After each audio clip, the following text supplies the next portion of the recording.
Terima kasih sudah hadir di tengah-tengah kita. Hari ini sungguh suatu kegiatan yang sangat penting dan menarik, yaitu Seminar Nasional Pelestarian Konstruksi Kayu Bangunan Warisan Budaya, Tantangan dan Prospeknya. Acara ini diselenggarakan oleh Bandung Heritage bekerjasama dengan ITENAS, dan tentunya tidak kalah sangat penting dukungan dari Dana Indonesiana dari Kemendikbudristek. Terima kasih dan kita berikan tepuk tangan buat kita semua. Mengawali acara pertama, marilah kita bersama-sama menyanyikan lagu Indonesia Raya sekaligus dilanjutkan dengan lagu Halo Halo Bandung. Kepada hadirin kami mohon kesediaannya untuk berdiri.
Bandung, ibu kota periangan. Halo, halo Bandung, kota kenang-kenangan.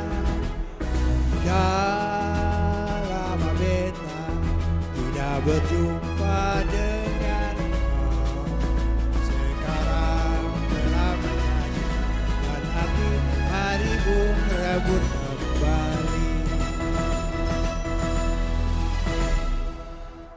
Iya, tepuk tangan buat kita semua. Terima kasih.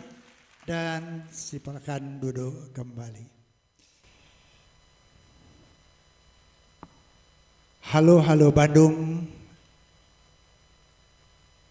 Selain Indonesia Raya, sengaja kami tampilkan di sini untuk menggugah semangat kita yang saat ini kita berada di Bandung, khususnya bagi peserta yang datang dari luar kota Bandung.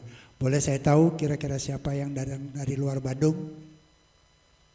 1, 2, 3, 4, 5, 6, banyak banyak sekali. Kita berikan aplaus. Terima kasih sudah kedatangan teman-teman kita yang datang dari luar kota Bandung. Tapi buat Kang Ukun, Kang Irno sudah bukan yang asing ya. Pak Irno ini dari Garut, khusus bawa dodol Pak? Tidak. Baik Ibu Bapak sekalian, kita akan lanjutkan acara kita pada hari ini. Selanjutnya kita akan berdoa menurut agama dan keyakinan masing-masing. Berdoa dimulai.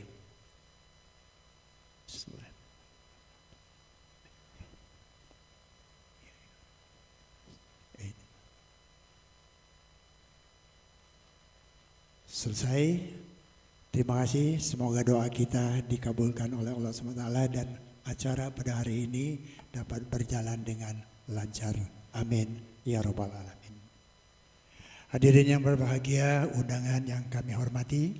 Selanjutnya marilah kita dengarkan sambutan-sambutan yang akan disampaikan oleh panitia penyelenggara, dalam hal ini Ketua Panitia Bapak Dadan Nugraha, Sarjana Hukum.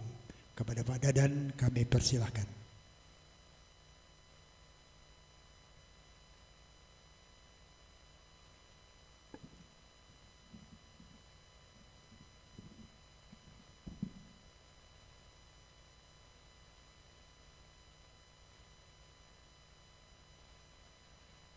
Assalamualaikum warahmatullahi wabarakatuh.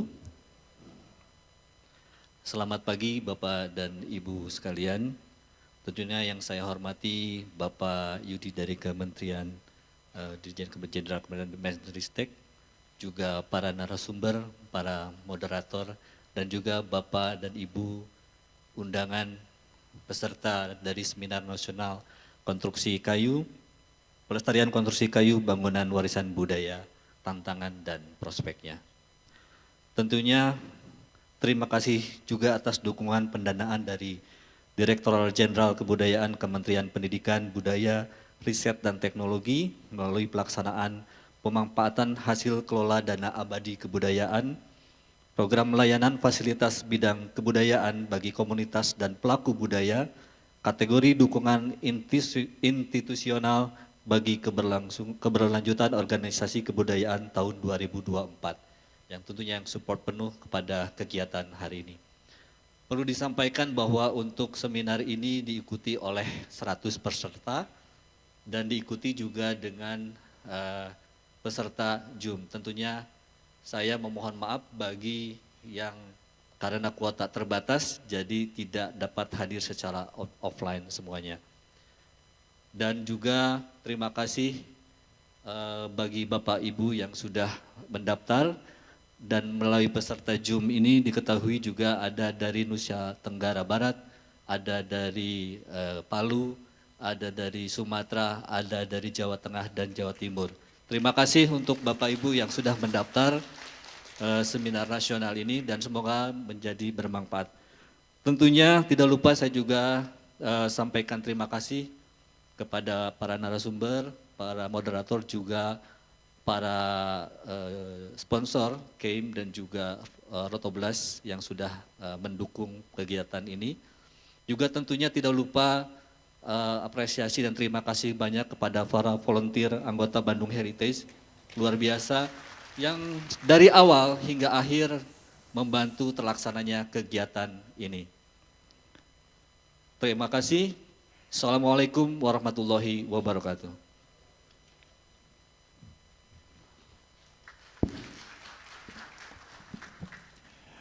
Terima kasih.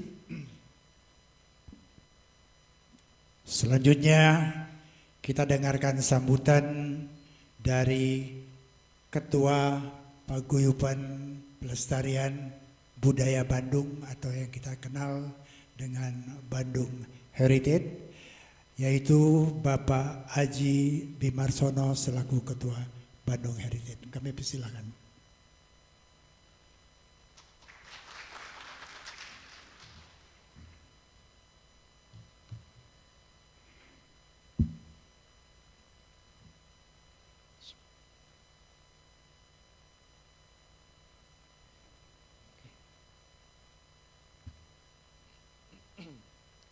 Yang terhormat Direktur Pelindungan Kebudayaan Kementerian Pendidikan, Kebudayaan dan Riset Teknologi, Pak Yudi Wahyudin, para undangan dari dinas yang terkait baik dari pemerintah Provinsi Jawa Barat maupun dari Kota Bandung dan lain-lain.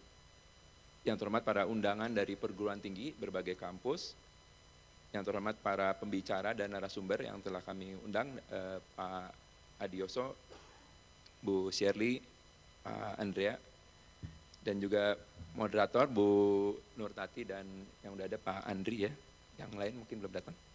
Yang terhormat juga seluruh para peserta seminar hari ini. Assalamualaikum warahmatullahi wabarakatuh, selamat pagi. Selamat bertemu pada acara seminar pelestarian konstruksi kayu bangunan warisan budaya, tantangan dan prospeknya.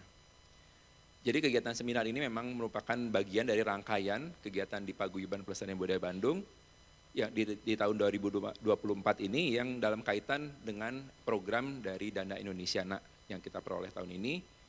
Selain ini memang ada kegiatan-kegiatan lain seperti kajian kawasan cagar budaya, kemudian ada kelas konservasi, ada Heritage Go to School, dan pertemuan bulanan dan kegiatan-kegiatan lainnya. Program seminar ini kita selenggarakan atas kerjasama dengan program studi arsitektur Institut Teknologi Bandung, Pak Andri di sini, dan juga ada program studi arsitektur ITENAS, Bu Nurtati dan Bu Shirley ya. Ini antara lain sebagai kelanjutan dari kerjasama yang kita sudah lakukan selama ini ya dengan kedua perguruan tinggi ini selama paling nggak 3 tahun belakangan, khususnya terkait dengan program Merdeka Belajar, dan ini merupakan salah satu kelanjutan dari kerjasama tersebut. Nah, memang kita mengambil latar belakang dari seminar ini terkait dengan pelestarian konstruksi kayu, karena memang kami merasa bahwa penguasaan ilmu pengetahuan dan keterampilan terkait dengan pemugaran bangunan itu sangat penting, karena semakin urgent rasanya. Kalau kita lihat di Bandung banyak bangunan yang semakin banyak yang rusak, tapi kita juga sepertinya belum terlalu menguasai ya bagaimana cara memperbaiki dengan baik. Karena itu memang kaitan dengan pemugaran ini kami merasa harus menjadi fokus, dan Paguyuban selama ini juga beberapa kali telah mencoba melakukan program-program yang kita bagi 3 ya. Jadi pertama terkait dengan dokumentasi bangunan gitu. Yang kedua yang pertama sebetulnya mengenai kajian sejarah dan signifikansi budaya, yang kedua terkait dengan dokumentasi, dan yang ketiga ini adalah tentang teknik-teknik restorasi. Oleh karena itu makanya karena itulah kita mencoba mengambil tema mengenai konstruksi kayu secara khusus gitu, supaya kita bisa mulai masuk kepada penguasaan yang terkait dengan teknik-teknik restorasi bangunan gitu ya. Jadi memang ini satu kelanjutan dari program yang kita sudah upayakan. Dan memang tadi dari pengalaman kita di Bandung Heritage bahwa selama ini kita menghadapi pelestarian pada bangunan yang golongannya seringkali di Bandung itu golongan A ya, jadi yang harus benar-benar dipreservasi, dilestarikan dengan baik. Tapi ketika menyangkut dengan contohnya kuda-kuda kayu atau elemen-elemen kayu yang seringkali rusak, itu seringkali kita tidak bisa memenuhi prasyarat tersebut ya, karena tadi permasalahan teknis yang kita masih lemah. Nah, oleh karena itu sebetulnya ini menjadi satu alasan kuat kenapa kami memilih permasalahan teknik konstruksi kayu itu sebagai apa yang akan kita bahas pada hari ini. Nah, hari ini memang kami berterima kasih karena sudah ada 9 ya pembicara, tapi 8 di luar saya yang bersedia untuk menyampaikan materinya gitu, khususnya pertama pada Bu Shirley dari ITENAS yang akan menyampaikan nanti mengenai itu ya arsitektur kayu gitu, dan juga Pak Andrea, terima kasih karena nanti juga akan menyampaikan bangunan kayu yang tradisional. Kemudian juga khusus mengenai kepada Pak Adiyoso Condro, karena beliau merupakan ahli dari ahli sipil konstruksi kayu yang kami harapkan juga bisa memberikan wawasan kepada kita semua bagaimana permasalahan-permasalahan dari, tapi juga prospek ya mengenai pelestarian konstruksi kayu. Dan kemudian nanti ada Pak Ali dari UGM yang mungkin belum sampai ya, nanti akan juga menyampaikan. Dan di sore hari nanti ada 3 pembicara juga yang bicara mengenai prospek kedepannya dan tantangan kedepannya terkait dengan pelestarian konstruksi kayu. Jadi nanti ada Pak Profesor Yohanes Iskandar yang bicara mengenai bagaimana pelestarian sumber daya alam terkait dengan kayu. Dan kemudian ada Pak Aswin ya, bagaimana teknologi digital bisa membantu untuk pelestarian kayu. Dan nanti ada Pak Nicholas Aji yang akan bicara bagaimana pelestarian mengenai teknik-teknik ketukangan. Nah, harapannya memang dengan apa yang dibicarakan atau kita bahas pada hari ini bisa memberikan spektrum yang luas ya, bagaimana sih upaya pelestarian konstruksi kayu heritage ini memerlukan berbagai aspek yang kita kuasai ya, mulai dari bagaimana teknikan dari engineeringnya, tapi juga tidak lupa kita harus bicara mengenai bagaimana pelestarian dari intangible heritage-nya, jadi skill dari penguasaan ilmu tadi ya, baik yang modern maupun yang tradisional, tapi juga bagaimana kita perlu melestarikan sumber-sumber daya alam, karena itu terkait dengan material-material yang diperlukan untuk pelestarian dan juga pengembangan ke depan. Nah, oleh karena itu mungkin sebagai penutup kami mengucapkan sekali lagi terima kasih kepada Kementerian Pendidikan dan Kebudayaan, Riset dan Teknologi, Kementerian Keuangan, LPDP atas pendanaan melalui Dana Indonesiana yang memungkinkan terlaksananya kegiatan ini, juga dukungan dari sponsor dari Rotoglas gitu ya untuk penyelenggaraan khususnya seminar ini, juga kepada Prodi Arsitektur ITB dan ITENAS atas kerjasamanya untuk menyusun konsep dari kegiatan ini, kemudian tadi kepada para pembicara yang sudah datang maupun yang belum, kemudian pada steering committee ada dari Pak Bambang Subekti dari ITENAS, Bu Nurtati dari ITENAS, Pak Andri dari ITB dan Pak Arif dari ITB, kemudian juga pada para moderator, Bu Nurtati, Pak Andri dan nanti Ibu Indah, dan tak lupa kepada seluruh panitia volunteer dari Bandung Heritage yang dikoordinir oleh Kang Dadan ya, terima kasih atas kerja kerasnya untuk mempersiapkan kegiatan ini. Harapannya bahwa kegiatan ini bisa memberikan manfaat buat kita semua, khususnya untuk tadi ya, upaya pelestarian yang lebih baik ke depannya, dalam hal ini khususnya mengenai konstruksi-konstruksi yang untuk supaya kita bisa juga nanti mengembangkannya ke depan dengan lebih baik sebagai salah satu material yang terbarukan. Demikian yang bisa saya sampaikan, terima kasih. Assalamualaikum warahmatullahi wabarakatuh.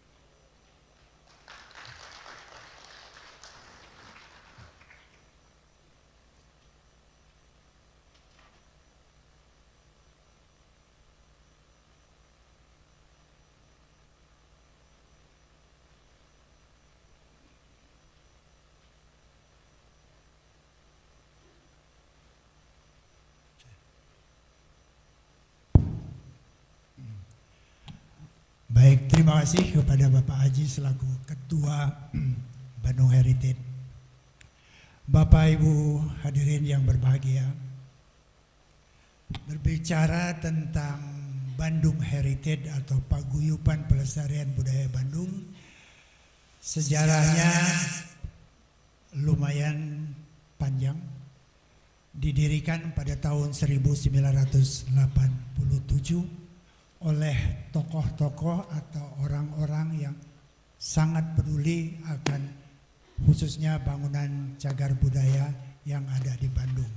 Oleh karena itu disebutlah Paguyuban Pelestarian Budaya Bandung. Bukan hanya bangunan cagar budaya, tetapi lingkungan, pohon, sungai, dan semua yang berkaitan dengan lingkungan hidup, hajat hidup orang banyak. Dari situlah didirikan Bandung Heritage, dan beberapa kegiatan sudah pernah kita lakukan, dan kita melakukan kegiatan bulanan atau kita sebut juga monthly meeting dengan berbagai topik tentang bangunan cagar budaya. Tentu sudah tidak asing bagi kita khususnya warga Bandung Bandung sangat kaya dengan bangunan cagar budaya khususnya yang bergaya Art Deco. Salah satunya Hotel Savoy Homan ini yang didirikan lebih kurang pada tahun 1920 dan beberapa bangunan-bangunan lainnya. Gedung Savoy Homan berdekatan dengan Gedung Merdeka yang setiap acara peringatan Asia Afrika terutama pada tahun 1955 saat dilaksanakan konferensi Asia Afrika, beberapa tokoh negara, pimpinan negara tinggal dan menginap di hotel ini Savoy Homan dan melakukan history walk atau berjalan kaki dari Hotel Savoy Homan ke Gedung Merdeka untuk mengikuti konferensi Asia Afrika tahun 1955. Beberapa kegiatan lainnya kami juga sangat peduli terhadap bangunan-bangunan bersejarah seperti Gedung Villa Isola UPI, Gedung Merdeka, Gedung Pakuan, Gedung Sate dan beberapa gedung lainnya yang juga kami sangat khawatirkan adalah hilangnya atau hancurnya, beralihnya fungsi bangunan-bangunan cagar budaya yang sangat baik. Tugas kami di Bandung Heritage salah satunya adalah untuk memberikan pemahaman, mengajak semua masyarakat khususnya generasi muda untuk sama-sama ikut menyelamatkan, melestarikan bangunan cagar budaya. Hari ini salah satu topik yang kita laksanakan adalah tentang konstruksi kayu. Walaupun kalau kita lihat di Bandung ini tidak terlalu banyak bangunan kayu, umumnya bangunan semen, besi, bata, tetapi ada satu kesatuan bahan yang menyatu dengan bangunan itu, yaitu kayu. Ada kusen, ada pintu, ada jendela, ada kuda-kuda dan lain-lain. Dan itu merupakan satu kesatuan bangunan yang tidak bisa seenaknya diganti atau dirubah. Ibu bapak sekalian, sedikit cerita tentang Bandung Heritage tahun 1997, dan dari para pendiri tersebut kita akan mendengarkan sedikit mungkin sambutan atau sedikit sejarah Bandung Heritage oleh Dewan Penasehat yang alhamdulillah masih ada dan akan hadir dengan kita. Di tahun 1987 Bandung Heritage diprakarsai, didirikan oleh Bapak H.E. Karuhiat, pemilik dan pengelola Hotel Panghegar sekaligus juga Savoy Homan ini, dan beberapa staf lainnya. Untuk itu kita akan mendengarkan sambutan dari Dewan Penasehat Bandung Heritage, Ibu Francis B. Afandi. Kami persilakan.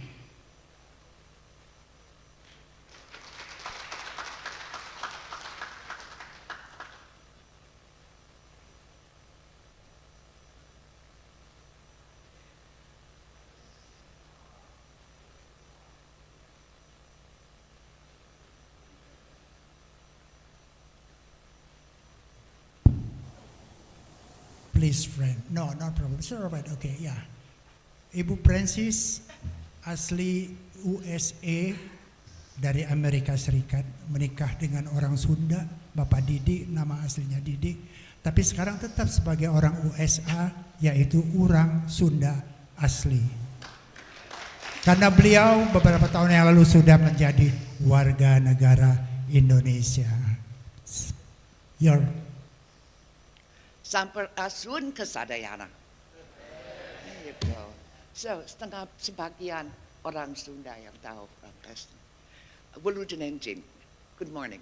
I'm going to speak English though. I'm thrilled that you're here. I'm thrilled we're having this conference here.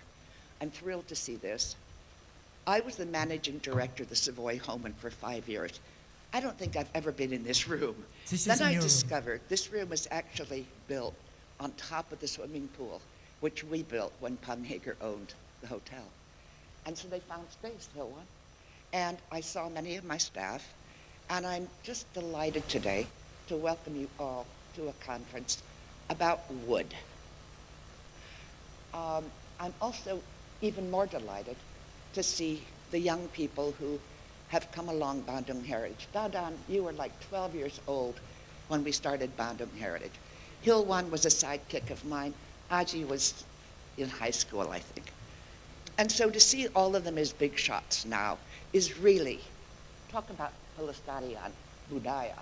I'm really just delighted and kind of overwhelmed, probably like a grandparent, which I have to admit that I am. My children are half Sundanese and half America, half New York and half Bandung. They jasa Sunda sejak waktu mereka lahir. Sampai saat ini, when they're together, they speak Sundanese, which is very proud. I told my Sundanese husband, who, by the way, was 20 years in New York City, and who I met and married in New York, that I would not speak a foreign language with my children. So I spoke English with them, and David spoke Sundanese with them. So when they're together, they still speak Sundanese together.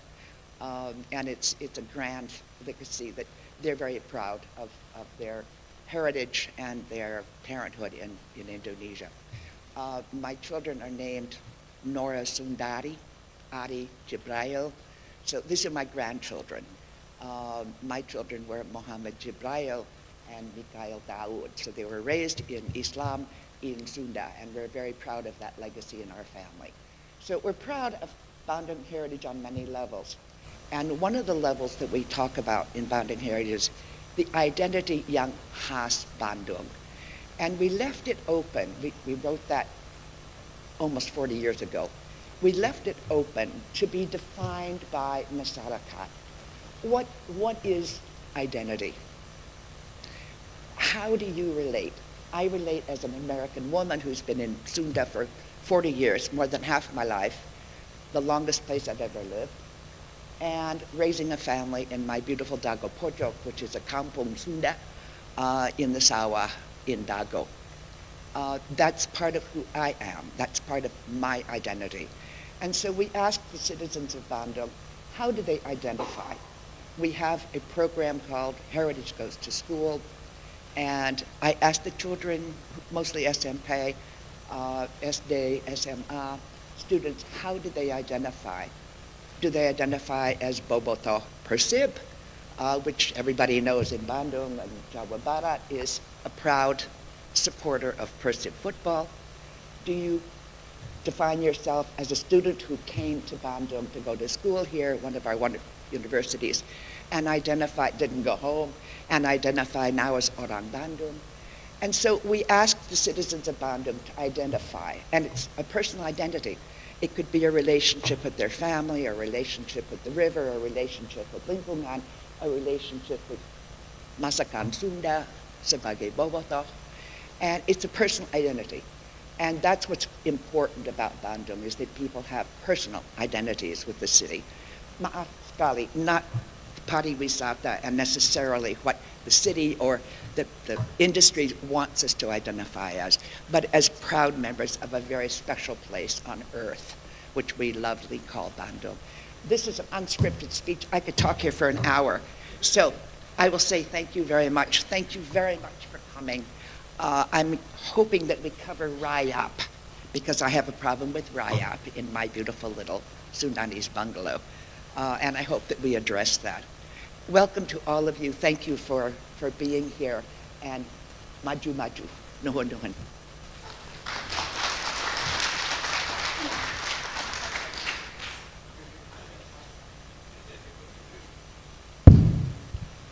Hatur nuhun, Cencis, Teteh atau Cucu ya, kita pinginnya Cucu Francis. Ya, sedikit cerita tentang bagaimana berdirinya Bandung Heritage dan kegiatan apa yang kita lakukan selama ini, terutama pada periode sekarang ini kita mengajak generasi muda dengan tema Heritage Goes to School.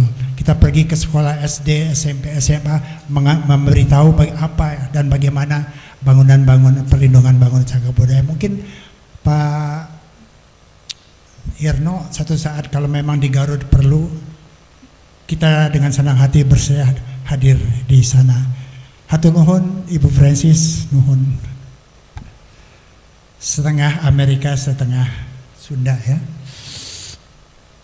Hadirin yang berbahagia, kita lanjutkan acara kita pada hari ini, dan inilah saatnya kita akan mendengarkan sambutan atau pembicara kunci keynote speech oleh Direktur Pelindungan Kebudayaan Bapak Yudi Wahyudi SSM HUM. Untuk itu kami persilakan.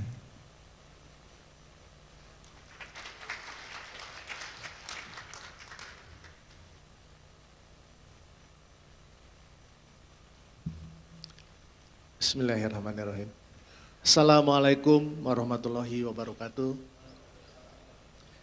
Wilujeng enjing, sampurasun.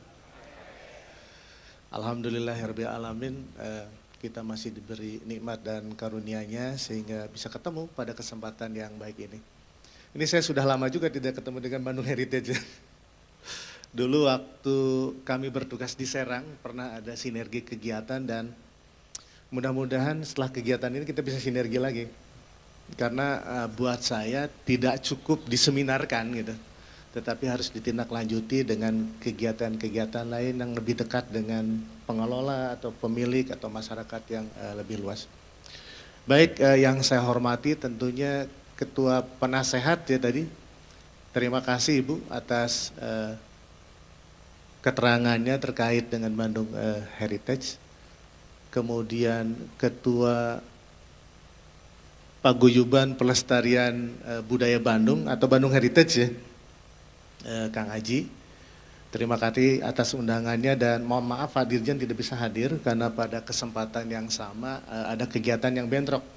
Tetapi beliau menyampaikan salam dan apresiasinya terkait dengan kegiatan seminar nasional ini.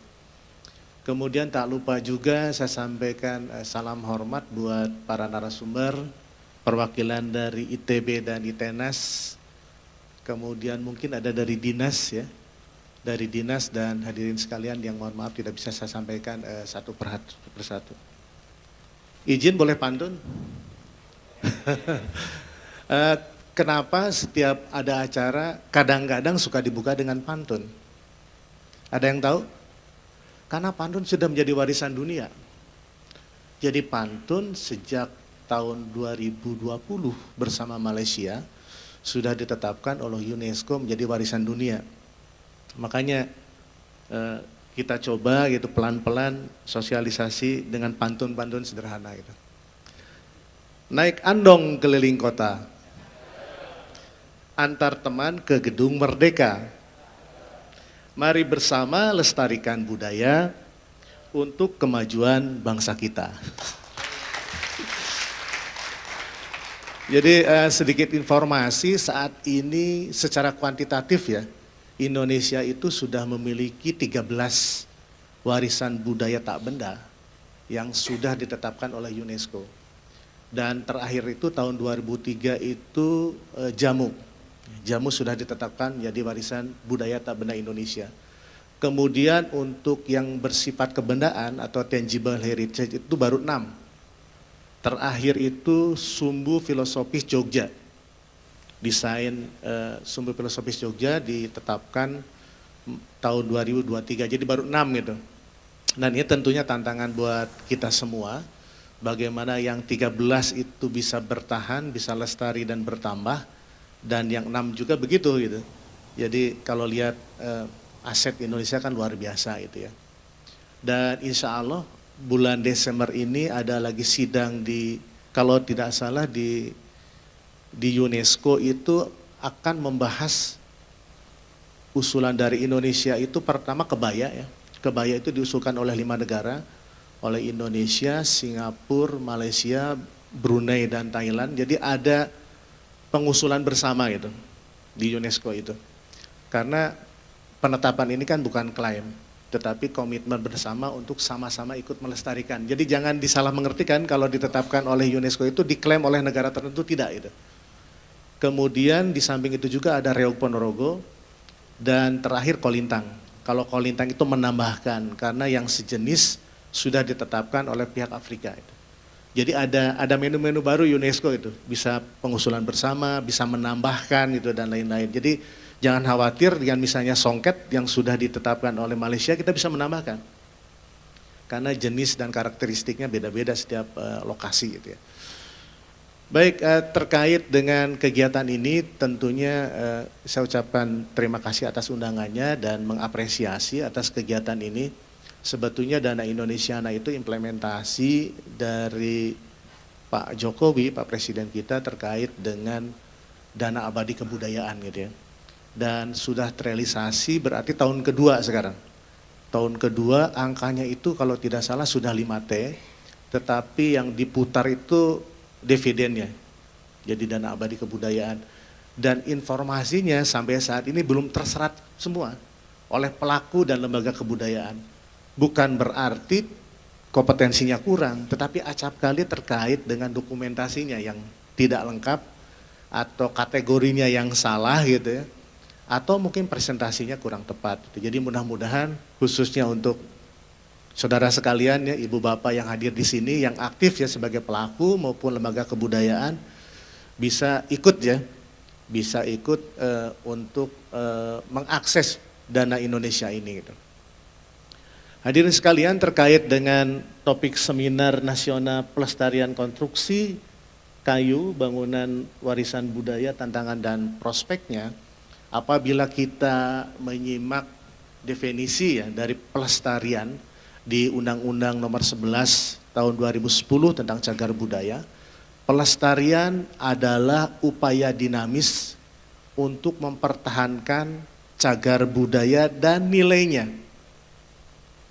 Jangan lupa ada kata nilainya di undang-undang, dan nilainya melalui kegiatan pelindungan, pengembangan, dan pemanfaatan.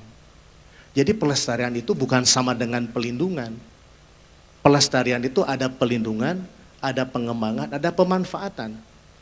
Dan yang dijaganya tidak hanya fisiknya, tetapi juga nilainya, value-nya gitu. Makanya kenapa dalam usulan penetapan cagar budaya di wilayah kabupaten kota maupun peringkat provinsi di provinsi dan nasional ada format terkait dengan deskripsi, narasi, nilai penting dan lain-lain. Dan buat kami terkait dengan konstruksi ini apabila menjadi atribut kunci itu bisa diwajibkan itu Mas Haji. Untuk bangunan-bangunan tertentu apabila akan ditetapkan gitu. Jadi menjadi asupan dari formulir yang ada itu apabila itu dianggap atribut kunci. Sehingga apabila ada kegiatan pengembangan dan pemanfaatan, kan di bawah pelindungan itu ada penyelamatan, ada pengamanan, ada zonasi, ada pemeliharaan dan pemugaran, itu lingkupnya pelindungan. Di bawah pengembangan itu ada revitalisasi, kajian, adaptasi dan lain-lain, dan pemanfaatan untuk masyarakat luas itu. Nah apabila akan dikembangkan dan dimanfaatkan, poin-poin tersebut menjadi perhatian.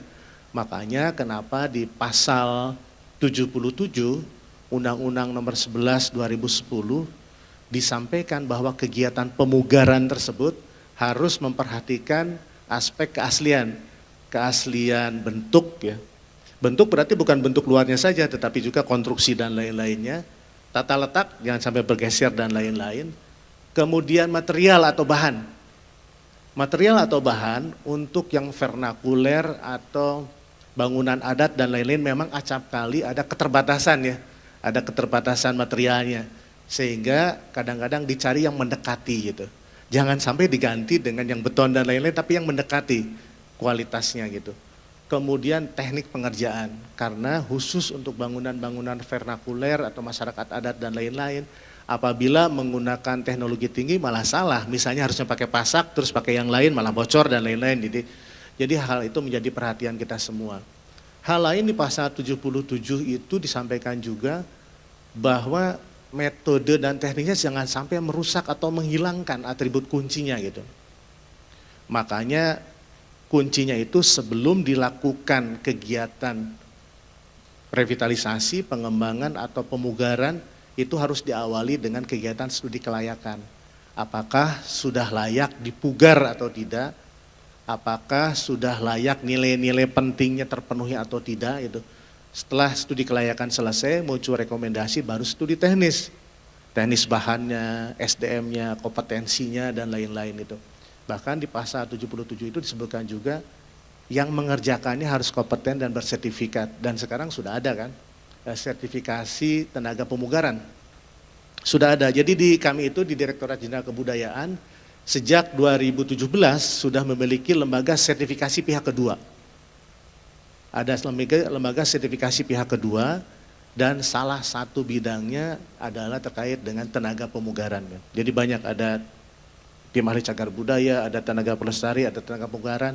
Malah teman-teman arsitek sekarang daftar terus, ikut terus karena kami tahu kalau di IAI itu sangat ketat di persyaratannya gitu. Jadi kalau mau aktif sebagai konsultan atau apapun harus terpenuhi gitu kelengkapannya sehingga banyak daftar gitu ya teman-teman dari IAI yang sudah melalui rekomendasi organisasinya masing-masing gitu. Nah itu terkait dengan pemugaran gitu. Yang kedua yang ingin saya sampaikan adalah terkait dengan perlunya kita melakukan dokumentasi ya. Dokumentasi karena bagaimanapun dokumentasi itu harus dilaksanakan sebelum, pada saat pelaksanaan dan setelah. Jadi kita bisa mendokumentasikan di hulu pas pelaksanaan dan setelah. Jadi kita bisa mengidentifikasi apa-apa saja yang awalnya seperti apa, pengerjaannya seperti apa, dan hasilnya seperti apa. Melalui dokumentasi ini kita bisa menjaring berbagai informasi kunci yang nanti akan dipaparkan oleh para narasumber ya sesuai dengan lokus dan keahlian masing-masing. Karena apa? Karena perkembangan ilmu pengetahuan atau teknologi tentu mengacu kepada referensi yang ada. Mengacu kepada referensi yang ada yang tertera di bangunan-bangunan masyarakat adat maupun cagar budaya gitu ya. Dan itu bisa dijadikan rujukan untuk pengembangan selanjutnya gitu. Karena ada proses adaptasi tentunya gitu. Tetapi setidaknya jangan sampai main angkat saja terus diganti dengan model yang baru tanpa didokumentasikan seutuhnya gitu. Jangan sampai hilang. Karena apa? Karena pelestarian itu ada kata nilainya. Yang dilestarikan itu cagar budaya dan nilainya. Dan di antara nilainya adalah tentunya terkait dengan metode kerangka kayu, cara pemasangannya dan lain-lain. Kalau candi itu kan ada kuncian-kuncian batu itu. Kalau bata juga ada yang digosok, ada yang pakai lepa, itu teknologi semua. Dan kalau di kami, dulu namanya Direktorat Keperbakalan, tetapi sekarang sudah berubah. Sejak 2019 namanya ada Direktorat Pelindungan, Direktorat Pengembangan dan Pemanfaatan, ada Direktorat Pembinaan Tenaga dan Lembaga Kebudayaan, ada pelatihan, sertifikasi dan lain-lain. Kemudian ada Direktorat Kepercayaan kepada Tuhan Yang Maha Esa dan Masyarakat Adat, itu advokasi dan lain-lain. Dan yang terakhir Direktorat Perfilman Musik dan Media itu. Kita sebelum melakukan pemugaran candi misalnya, dilakukan studi kelayakan, ada dokumen lengkap, ada studi teknis, kemudian muncul rekomendasi tersebut dijadikan acuan untuk DED. Jadi DED tersebut mengacu kepada hasil rekomendasi studi kelayakan dan studi teknis.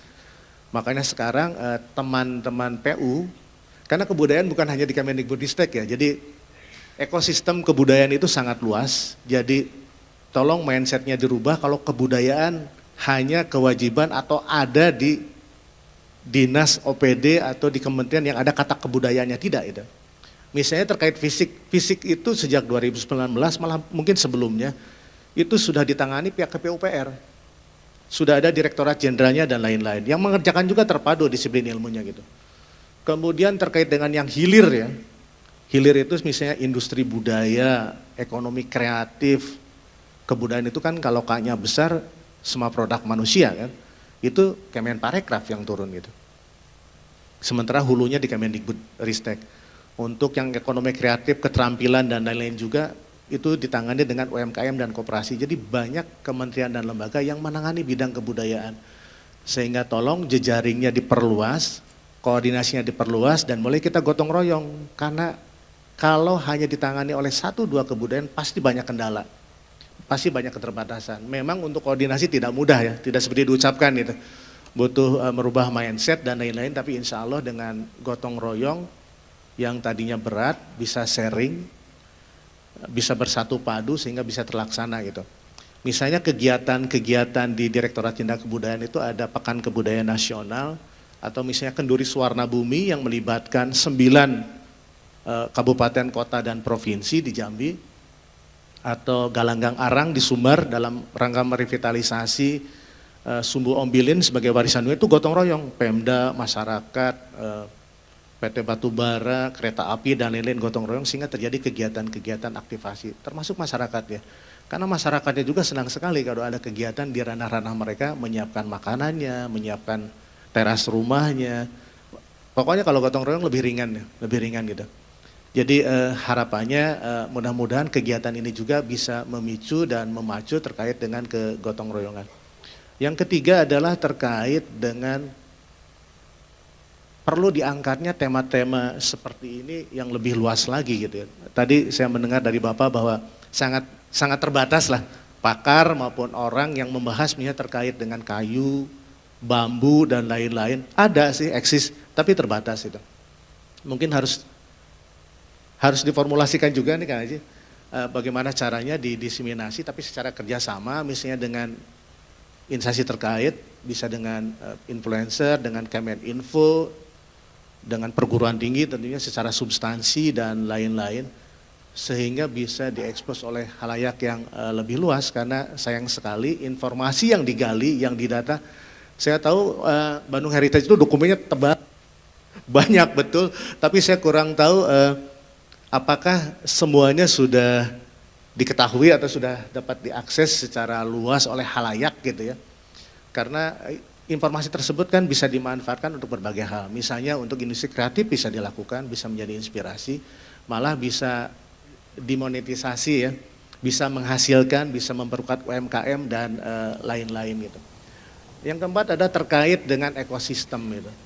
Bicara kebudayaan bukan hanya bicara di satu pihak, di satu sisi, tapi bicara ekosistem. Jadi terkait misalnya konstruksi kayu, tentunya kita harus mengidentifikasi juga tanaman kayunya seperti apa, lokasinya di mana dan lain-lain. Dan ini menjadi ranahnya KLHK, menjadi ranahnya kehutanan, pertanian dan lain-lain. Jadi itu juga harus dirangkul gitu. Kemudian pemiliknya, kemudian pengembangnya, kemudian tukang-tukangnya, profesionalnya, tenaga ahlinya yang perlu pelatihan dan lain-lain. Itu pun perlu, jadi bicaranya A sampai Z gitu ya. Jadi kalau bicara di satu sisi saja tentu tidak akan tuntas, tapi mari kita bicarakan lebih luas lagi karena sejatinya kebudayaan itu ada di mana-mana. Jadi hasil identifikasi kami dengan Bappenas dan PMK tahun 2019 mengidentifikasi program dan kegiatan kebudayaan itu ada hampir di semuanya gitu. Sesuai tusinya masing-masing. Tinggal bagaimana mengkolaborasikan sehingga hasil yang lebih maksimal. Demikian juga di OPD di provinsi maupun di kota ya. Itu kalau duduk bersama saya kegiatan kebudayaannya di OPD-OPD lain. Makanya saya selalu menyarankan agar data-data kebudayaan tolong di-share juga ke Bapeda. Karena Bapeda think tank-nya yang merancang kegiatan dan lain-lain. Di-share juga ke DPRD-nya sebagai yang punya hak budgeting dan lain-lain. Di-share juga ke PUPR yang terkait fisik. Di-share juga ke bidang pariwisataan untuk expose pariwisata ke Kemeninfo dan lain-lain. Jangan dipegang di satu sisi. Semua data kebudayaan gitu ya. Harus di-share ke semua pihak. Sehingga dengan demikian paradigma kebudayaan tersebut adalah paradigma gotong royong dan keterpaduan, bukan bicara sendiri-sendiri. Baik, mungkin tidak panjang yang ingin saya sampaikan. Intinya saya ucapkan terima kasih atas undangannya dan mengapresiasi kegiatan ini. Mudah-mudahan berkah dan bermanfaat baik yang hadir luring maupun daring ya. Karena saya dapat informasi didaringkan juga. Mudah-mudahan setelah ini ada tindak lanjutnya gitu. Dan di sini hadir juga Pak Hendra ini. Jadi kami itu ada 23 kantor di daerah. Namanya Balai Pelestarian Kebudayaan. Nah untuk wilayah Jawa Barat itu kantornya di Cinambo. Cinambo ya? Ya di Cinambo gitu. Dan yang ditangani adalah kebudayaan tangible maupun intangible. Jadi silakan bisa disinergikan dan memang selama ini juga sudah sinergi. Siapa tahu ada beberapa hal yang bisa dikolaborasikan karena sifatnya kami kan fasilitator bukan operator itu ya. Jadi selama ini kegiatan kami lebih banyak memfasilitasi pelaku lembaga kebudayaan atau lembaga-lembaga formal dan lain-lain. Bahkan sudah 2 tahun ini kita kerjasama dengan Dirjen Dikti, kolaborasi dengan magang studi independen bersertifikat ya. Sudah tahun kedua sekarang gitu. Insya Allah tahun ini ada lagi terkait dengan percepatan data dan kedaulatan pangan temanya. Tapi sayangnya sudah ditutup ya pendaftarannya gitu di seluruh Indonesia. Ini sudah tahun kedua gitu. Mudah-mudahan bisa diikuti juga oleh prodi apapun, mau arsitek, mau hukum dan lain-lain, karena memang kampus mereka terbuka untuk semua jurusan ya.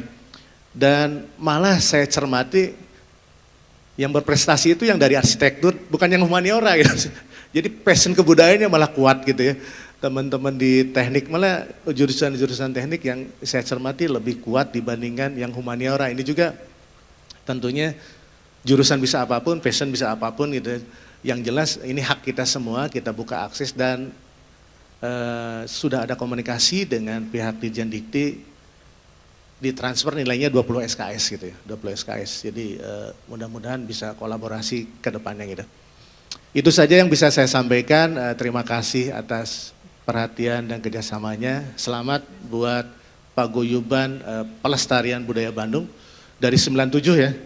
Masih 87, luar biasa. Tepuk tangan dong. Dari 87 ya. Dari 87 dan sudah saatnya pundi-pundi datanya dikolaborasikan, dikemas dalam kemasan yang baru dengan berbagai pihak dan kita siap gitu untuk mencermatinya, mengkolaborasikannya. Tidak harus dana Indonesiana juga itu, bisa kolaborasi kegiatan sehingga bisa lebih menyasar lagi ke halayak yang lebih luas itu. Itu saja, wabillahi taufiq wal hidayah. Wassalamualaikum warahmatullahi wabarakatuh. Terima kasih. Mohon berkenan Bapak tetap di tempat, kita akan memberikan kenang-kenangan berupa plakat. Kami persilakan Ketua Bandung Heritage untuk menyerahkan di atas supaya ada latar belakang backgroundnya, walaupun agak tertutup. Silakan fotografer. Kelihatan nggak itu? Sebentar.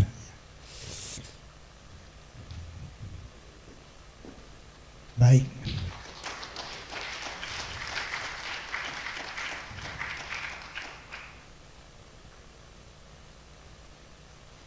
Baik, terima kasih Ketua Bandung Heritage Pak Haji dan Bapak Yudi sudah berkenan memberikan keynote. Bapak Ibu hadirin sekalian, tadi kita sudah dengarkan sambutan sekaligus pengarahan dari Bapak Yudi, dan katanya tadi di Bandung ada kantor perwakilan yang di Cinambo itu Pak ya. Cinambo itu di mana sih? Ada yang tahu? Ujung Berung. Kalau saya yang tahunya Cinambo itu cintamu cenah omdo. Itu orang banyak pleset Pak di Bandung. Kalau cinta hampa tak terbalas, ada yang tahu? Cihamplas, cinta hampa tak terbalas. Baik Bapak Ibu sekalian, tadi Pak kita akan foto bersama. Dan di awal sambutan Pak Yudi tadi juga ada pantun. Nampaknya kita pun Bandung Heritage tidak mau kalah Pak. Buah pepaya, buah semangka, enak dimakan di hari senja. Berbuat upaya demi bangsa, selamatkan bangunan cagar budaya. Yang hadir di sini datang dari seluruh penjuru. Pergi jauh membawa diri kepada peserta dari pelosok negeri. Dengan sembah 10 jari, dari hati yang tulus kami ucapkan terima kasih. Pantun itu sudah menjadi ini Pak ya, cagar budaya, warisan budaya ya. Yang memang aslinya kalau kita tahu umumnya banyak di tanah Melayu Pak ya. Ini. Kebetulan saya dari Palembang Pak, banyak rumah kayu di Palembang, di Sumatera. Saya pun punya kecil homestay, saya sebut Bajuri Ethnic Wooden Homestay. Yang tinggal umumnya orang Eropa Pak. Mereka senang suasana etnik kayu. Kalau di Melayu itu juga ada yang lebih kental Pak kalau pantunnya. Sebilah lidi raut di jari. Jadi sebilah lidi diraut di jari kalau orang bikin layang-layang itu. Kail berduri bersalut umpan. Jadi kalau kita memancing, kailnya dikasih umpan. Kalau ingin jadi panutan diri, kekalkan rasa salut pada setiap insan. Terima kasih. Baik Ibu Bapak sekalian, kita akan mengabadikan acara ini dengan berfoto bersama, diabadikan. Untuk itu kepada Bapak Ibu yang di depan untuk berdiri di sebelah depan, peserta yang lain di tempat tetapi berdiri, dan kita akan ambil foto dari atas supaya semua dapat. Kami persilahkan fotografer, Pak Haji, semua peserta ya. Francis, would you come to Ibu di depan Bu untuk foto bareng.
Terima kasih.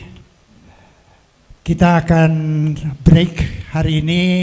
Panitia Bandung Heritage menyiapkan jamuan gratis, haratis kata orang Sunda namanya. Coffee break atau snack pagi dan sore, makan siang sekaligus makan malam untuk semua peserta, dan juga semua peserta akan diberikan sertifikat secara haratis alias cuma-cuma, dengan syarat, dengan catatan harus mengikuti acara sampai selesai, karena sertifikat akan diberikan pada saat acara makan malam sekitar jam 5, jam 6 nanti. Baik, terima kasih, kita break. Terima kasih dan mohon maaf atas segala kekeliruan. Kita akan kembali lagi ke sini pada pukul, kita berikan kesempatan 15 menit, 30 menit untuk makan, untuk coffee break di sebelah luar. Kami persilahkan. Terima kasih.